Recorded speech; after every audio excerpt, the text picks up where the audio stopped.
It's 65 days before the UGCAT. Nag-review ka na ba? Ano, tara?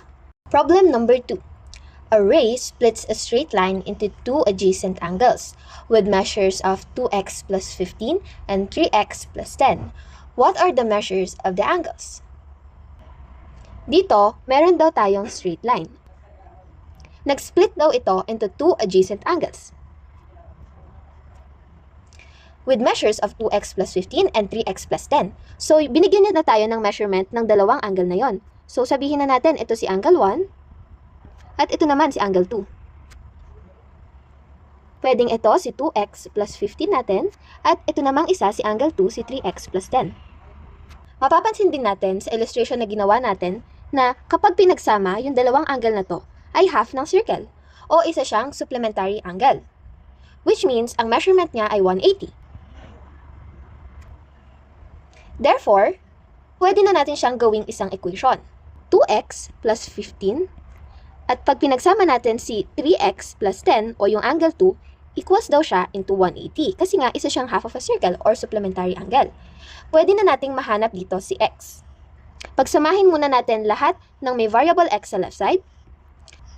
Ipag-add naman natin yung dalawang constants. Equals 180.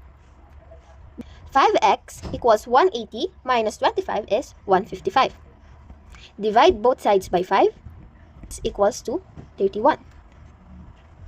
Dahil may value na tayo ni 31, balik tayo dun sa binigay na dalawang measurement sa atin. Si angle 1 is 2x plus 15. At si angle 2 naman, 3x plus 10. Pwede na nating i-substitute yung value ni x sa angle 1 at angle 2 natin para makuha na natin yung measurements nila. 2 times 31 is 62 plus 15 is equals to 77. Si angle 2 naman, 3 times 31 plus 10 is equals to 103 degrees. Nakuha na natin yung dalawang angle na hinahanap sa atin ng problem. 77 degrees and 103 degrees. Yes! Papasa na tayo sa UGCAT!